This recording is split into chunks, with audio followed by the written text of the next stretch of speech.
Basuki Cahayapurnama atau Ahok menyatakan jauh lebih siap jika diberikan kesempatan lagi untuk menjadi gubernur Jakarta. Ahok mengaku dirinya punya bekal pengalaman 4 tahun memimpin Jakarta dengan penghematan, sekaligus berpengalaman di dunia korporat sebagai komisaris utama Pertamina. Oh iyalah, saya sekarang saya jauh lebih siap jadi gubernur sekarang karena udah lewatin sekolah Makobrimob kan saya bilang. Dan saya juga sudah pernah pengalaman 4 tahun lakukan penghematan optimalisasi biaya di Pertamina.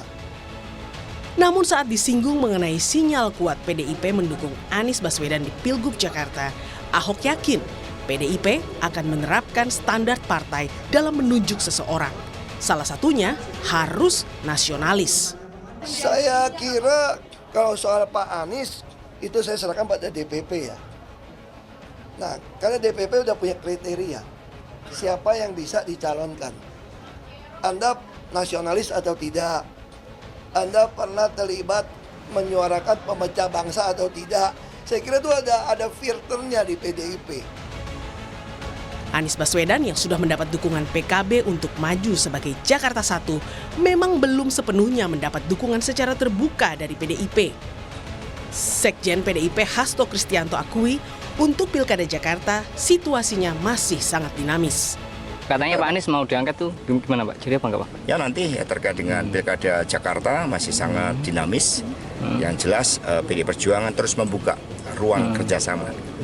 Tapi kemungkinan bisa skala prioritas saat ini kami fokus di tingkat kabupaten kota dan rekomendasi yang dikeluarkan ya saat ini sudah lebih dari 130.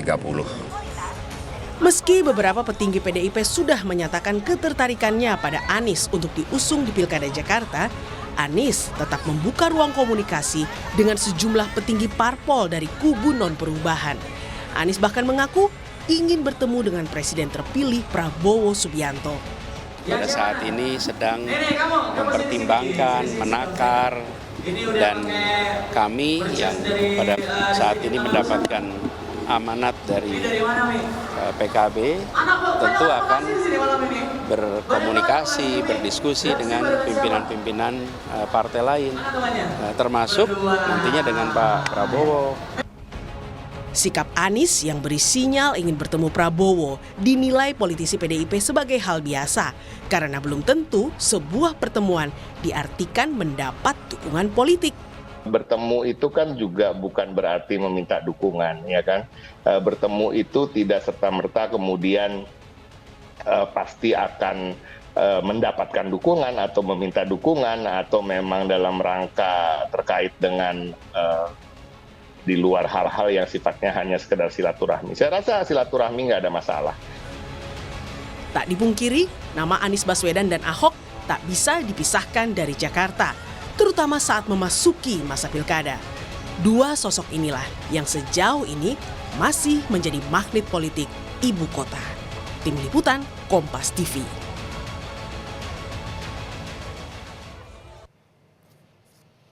Di tengah sorotan dukungan beberapa tokoh PDI Perjuangan ke sosok Anies Baswedan, mantan Gubernur DKI Jakarta yang juga kader PDIP, Basuki Cahayapurnama atau Ahok, menyatakan dirinya paling siap jadi Gubernur Jakarta. Ada apa di balik pernyataan Ahok ini?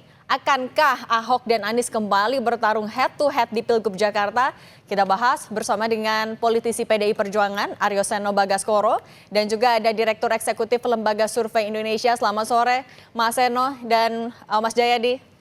Selamat sore Mbak Cindy, Pak Jayadi, selamat sore. Saya mau ke Mas Seno dulu. Mas Seno, terakhir Ahok bilang sekarang jauh lebih siap kalau maju di Pilkada Jakarta. Sebenarnya kalau dari PDIP membacanya apa sih dari pernyataan Pak Ahok ini?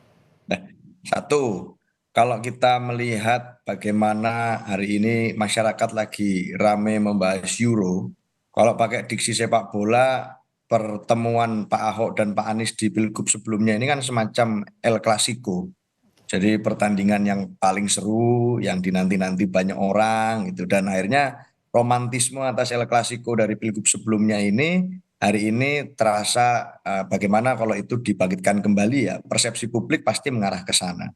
Tetapi Mbak, hari ini harus disadari betul bahwa pilkada serentak yang melibatkan 545 daerah ini adalah suatu pengalaman politik yang baru bagi semua partai politik dan kekuatan politik di Indonesia. Kami pun mengalami ini sebagai sesuatu yang baru.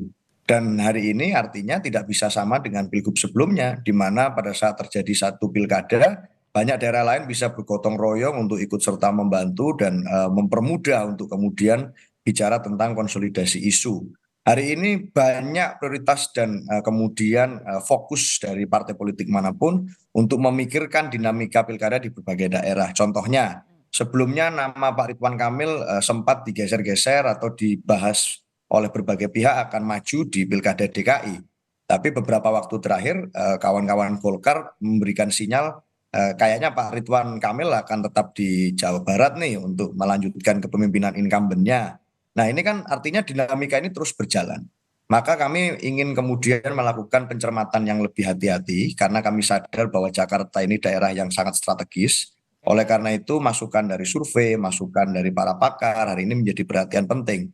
Bahwa Pak Ahok punya elektabilitas yang tinggi kami sadari, tetapi ini tidak tentu saja perlu pendalaman dari berbagai sisi. Karena kami di Jakarta juga sudah sebutkan berkali-kali kami punya beberapa nama dan ini hari ini tahapan partai ada pada tahapan pendalaman analisis dan kemudian simulasi nama tokoh atau pasangan calon. Pak Ahok menjadi salah satu prioritas karena beliau menjadi gubernur incumbent di Jakarta. Saya rasa itu. Mas Seno, tapi kan kemarin PDIP udah saling puji juga sama Anies, bilang saling menarik, tapi juga kemudian Pak Ahok tiba-tiba bilangnya siap juga maju jadi gubernur lagi di pilkada. Ini sebenarnya apakah memang ada kegalauan jangan-jangan di tataran elit? Enggak, ini hanya keseriusan atas jati diri kita. Bahwa nama PDI Perjuangan itu mengemban nama demokrasi, maka sebelum janur merah melengkung, ya apapun bisa terjadi. Dan ini sekarang kami sedang menerima masukan dari semua dan memang waktunya adalah waktu untuk turun ke bawah dan partai melakukan pengujian atas kemudian mana yang paling bisa membaca suasana hati rakyat. Itu yang terjadi hari ini, Mbak. Oke, saya mau ke Mas Jayadi. Mas Jayadi, kalau Anda melihatnya ini kira-kira ada kegalauankah di tingkat elit atau memang cuma sekedar hati-hati tadi kayak kata Mas Seno? Iya, saya kira bukan kegalauan. Memang prosesnya harus begitu. Ada apa dinamika yang harus dijalani terlebih dahulu.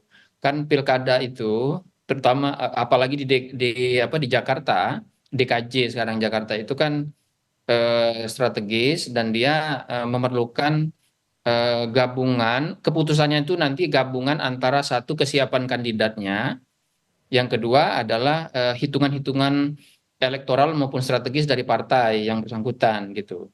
Jadi kalau Pak Ahok menyatakan dirinya siap untuk menjadi calon gubernur Jakarta, ya memang beliau kan salah satu nama yang disebut-sebut orang. Dan di survei-survei atau data-data yang saya tahu, yang saya bisa akses, menunjukkan bahwa memang di Jakarta itu sampai hari ini masih 3 nama yang kompetitif, yaitu Pak Anies, Pak Ahok, dan Pak Ridwan Kamil gitu. Minggu-minggu kemarin kita sibuk membicarakan Pak RK di samping Pak Anies kan. Minggu ini mulai membicarakan Pak Ahok di samping Pak Anies gitu, bersama-sama Pak Anies. Jadi memang banyak faktor yang masih harus dilihat. Nah, Pak Ahok tidak bisa maju sendiri kan, karena jalur independen sudah tertutup. Kemudian kalau Pak Ahok maju lewat PDIP juga tidak bisa mengajukan sendiri, harus bekerja sama atau berkoalisi dengan partai lain. Karena PDIP kan kursinya berapa 15 ya kalau nggak salah, tidak sampai 20% ya, tidak sampai 22. Jadi pertimbangannya bukan hanya pertimbangan dari kandidatnya, misalnya Pak Ahok, bukan hanya pertimbangan dari partainya, dalam hal ini PDIP atau PDI Perjuangan, tapi juga pertimbangan dari kemungkinan siapa yang akan berkoalisi gitu. Oke, kalau saya mau ke Mas Seno lagi, Mas Seno, tapi dinamikanya gimana sih di dalam internal sendiri? Kemarin puji-puji Pak Anies, kemudian juga sekarang Pak Ahok bilang siap maju. Di dalamnya, di internal kayak gimana sebenarnya suasana kebatinannya? Ya, nggak ada kegalauan. Kami terus melakukan konsolidasi dan apa yang dilakukan, kenapa kok nama Pak Anies muncul, salah satunya kan termasuk juga karena ada usulan dari bawah yang kami dengarkan. DPD mengusulkan beberapa nama, termasuk ada kader internal juga yang diusulkan, Pak Pras misalnya diusulkan. Lalu dari perbincangan ada juga yang mengusulkan misalnya Pak Charles Honoris. Lalu dari misalnya tokoh-tokoh nasional ada Pak Andika Perkasa, Pak Basuki Menteri PUPR, banyak sekali. Jadi namanya usulan ya siapapun kan boleh diusulkan, Mbak. Ya saya sering bilang mengusulkan Barack Obama pun ya boleh gitu, tahapan usulan. Gitu. Jadi ini hari ini semuanya ini masih kita tampung dan sebanyak-banyaknya kami mendengar dari banyak pihak. Tapi bahwa memang secara data kami diminta untuk percaya pada scientific rules, dan itu menunjukkan misalnya salah satunya nama Pak Anies itu tinggi secara elektoral, itu adalah sebuah fakta yang tidak bisa kita pungkiri. Sehingga kalau dikatakan kemarin bahwa nama Pak Anies menarik, ya memang secara elektoral menarik. Tetapi apakah itu akan terakumulasi menjadi rekomendasi dukungan, saya rasa perlu ada proses yang terjadi di dalam internal mekanisme partai. Dan semua partai lain kan juga begitu, bukan hanya kami. Jadi ini bukan masalah kegalauan, tapi memang harus ada tahapan agar memastikan pertanggungjawaban kami kepada rakyat Jakarta itu serius. Saya rasa itu, Pak. Oke, Mas Jayadi, tapi kalau Anda melihatnya kalau PDIP masih mau ngegas nih maju mengusung Anies Baswedan di Pilgub Jakarta dan juga dengan mengusung Basuki Cahayapurnama atau Ahok, apakah PDIP akan kesulitan mencari kawan koalisi? Kalau PDIP mengajukan Anies, maka tidak sulit mencari kawan koalisi. Ya, Anies katakanlah sekarang didukung oleh PKB dan Nasdem kan, tapi kemungkinan besar juga oleh PKS. Nah, tetapi Anies itu masih memerlukan tambahan suara untuk memperoleh angka di 50% lebih. Karena menurut Undang-Undang DKJ, Undang-Undang Nomor 2 Tahun 2024 Pasal 10 itu tegas menyatakan bahwa Pilkada DKI masih memerlukan dukungan 50% lebih suara, kalau nggak ada 2 putaran. Nah, kekuatan Anies itu kalau kita ukur misalnya ya, ini contoh referensi yang linear aja, yang mudah, Pilpres lalu kekuatannya di kisaran 40%-an, hampir sama dengan Pak Prabowo waktu itu. Kalau itu yang kita anggap sebagai basisnya Pak Anies, maka Pak Anies masih memerlukan tambahan 11% lagi. Dari mana tambahan 11% itu? Antara lain dari PDI Perjuangan kan, yang kalau berdasarkan Pilpres punya simpanan suara sekitar 17% gitu. Jadi itu sesuatu yang jadi kalau misalnya ada keperluan dari Pak Anies, sementara dari PDI Perjuangan juga setuju untuk mencalonkan Pak Anies baik karena alasan elektoral strategis ataupun alasan lainnya, maka itu sesuatu yang masuk akal. Nah, tinggal lagi dan kalau bersama Pak Anies kemungkinan besar PDIP itu berpeluang untuk memperoleh calon wagub gitu. Kalau mengusung jadi wagub, cuma kalau jadi wagub tidak mungkin Pak Ahok kan? Ya, nah kalau untuk Karena mengusung Pak Pak Ahok Ahok kan kan sulit nggak? berdasarkan undang-undang tidak bisa maju sebagai cawagup karena beliau pernah gubernur. Nah singkat, kalau untuk mengusung Pak Ahok apakah akan sulit atau juga mudah seperti Pak Anies tadi? Singkat saja Mas Jayadi. Dugaan saya agak sulit karena partai-partai itu akan berhitung adanya El Clasico itu tadi, gitu. El Clasico yang disebut oleh Mas Seno, dan itu tidak mudah untuk dilupakan. Jadi alih-alih PDI menang lagi di Jakarta, tapi malah bisa jadi menimbulkan lagi isu-isu politik identitas yang kemarin yang belakangan sudah mulai menurun gitu. Tapi Mas Jayadi kalau melihat DNA PDIP sendiri untuk nanti di kontestasi pilkada melihatnya seperti apa Mas Jayadi? Anies Baswedan itu sebetulnya Anies Baswedan itu tidak jauh dari PDI Perjuangan sebetulnya kan, sejarahnya. Pernah jadi juru bicara Pak Jokowi kan, waktu PDI masih bersama Pak Jokowi ya. Pernah jadi menteri yang di dalamnya ada koalisi PDI Perjuangan. Pak Anies juga dulu waktu dia rektor Paramadina sangat dekat dengan Pak Jokowi waktu Jokowi masih di PDI. Pak Anies juga pernah jadi moderator ketika Ibu Mega ikut kontestasi Pilpres di debat. Jadi sebetulnya Anies itu bukan orang yang secara orientasi kebijakan, ideologi maupun secara historis pribadinya sebetulnya punya koneksi juga dengan PDI Perjuangan gitu. Punya kesamaan. Baik, terima kasih untuk pandangannya. Direktur Eksekutif Lembaga Survei Indonesia Mas Jayadi Hanan dan juga politisi PDIP Aryo Seno Bagaskoro. Terima kasih sudah berbagi di Kompas Petang. Sehat selalu.